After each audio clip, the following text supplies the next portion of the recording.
Good evening, everybody, and congratulations to Washington PSR on what I know is yet another wonderful annual dinner.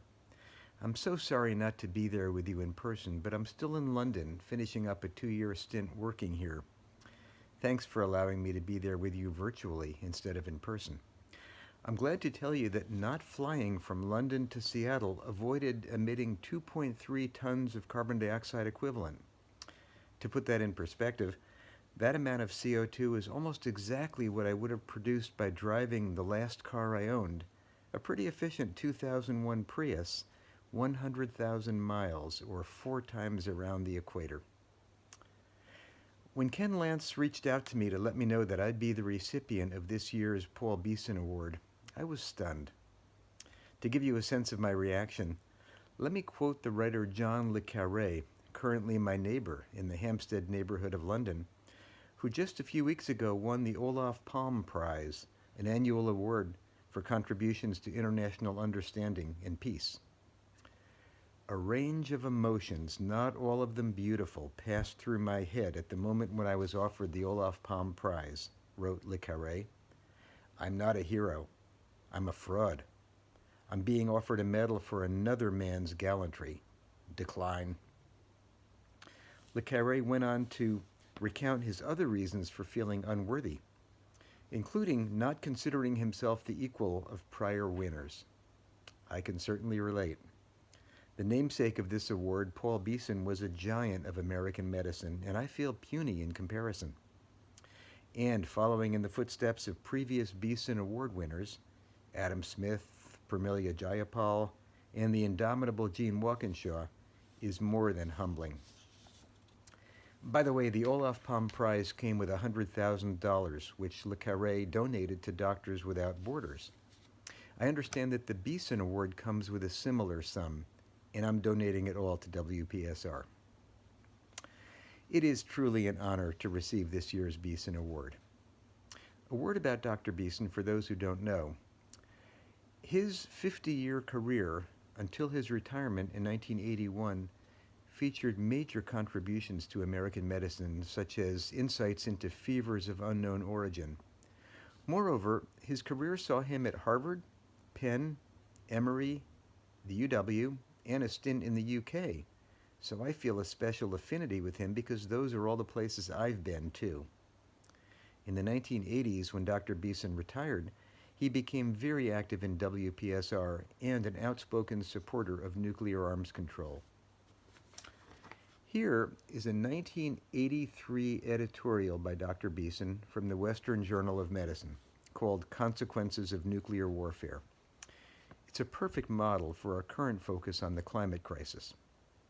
Dr. Beeson wrote, I am convinced that this danger is clear and present, and do not accept the viewpoint that the medical profession can ignore it, taking refuge in such tired excuses as, it's not our problem, it's too political, or our leaders must know things that we can't know.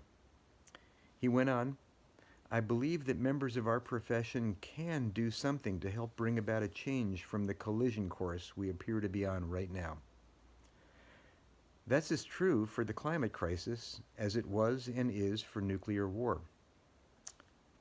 Now, this isn't the time to recite the many health threats posed by the climate crisis, or the many transformative steps we need to take to decarbonize our economy, or the many adaptation strategies we need to protect the public, or the immense opportunities for health, sustainability, and equity that tackling the climate crisis presents.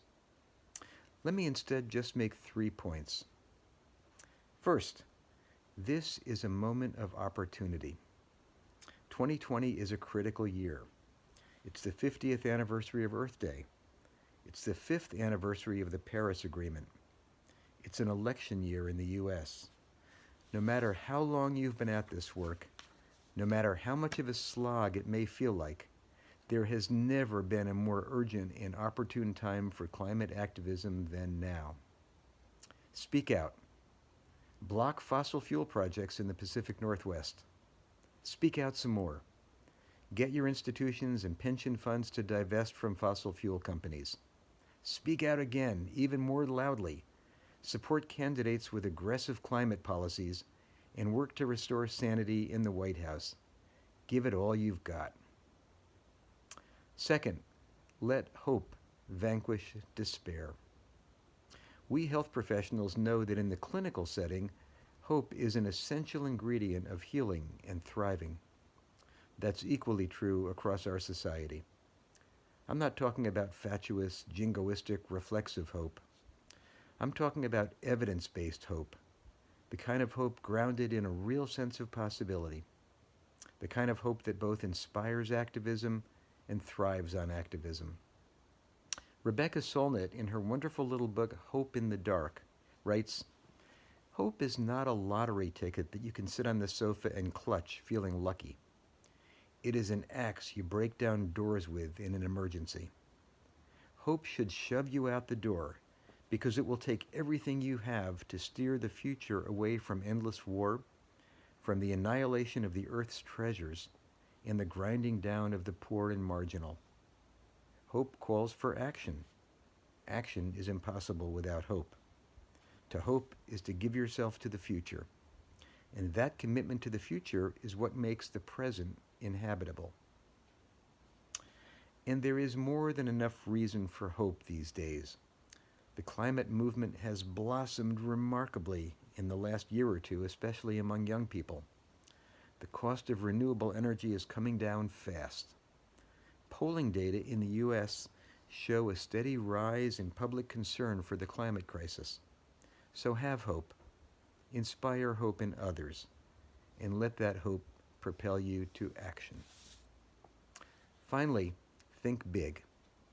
The climate crisis is formidable, but it's not the only crisis we face. Extreme right-wing populism is spreading, from the U.S. to Brazil, from Italy to the Philippines to Australia. Nuclear weapons remain a looming threat, as do pandemic diseases and antibiotic resistance. Unconscionable levels of racism and social inequities persist. And a special shout out to Mustafa Ali, tonight's keynote speaker, one of my heroes, a pillar of the environmental justice movement and a champion of social justice. The point is that these various challenges are interrelated, so we need far-reaching, ambitious, cross-cutting solutions based on the broadest, most inclusive coalitions we can build. My friends, thank you for this award, which I accept humbly in the name of all the teachers, friends, students, and colleagues who have been part of the fight to confront the climate crisis for the last few decades. Thank you to Washington PSR for its phenomenal work to create a healthy, just, peaceful, and sustainable world. Thank you to each of you in the room for stepping up at this moment of opportunity, for sustaining hope, and for thinking big. Onward.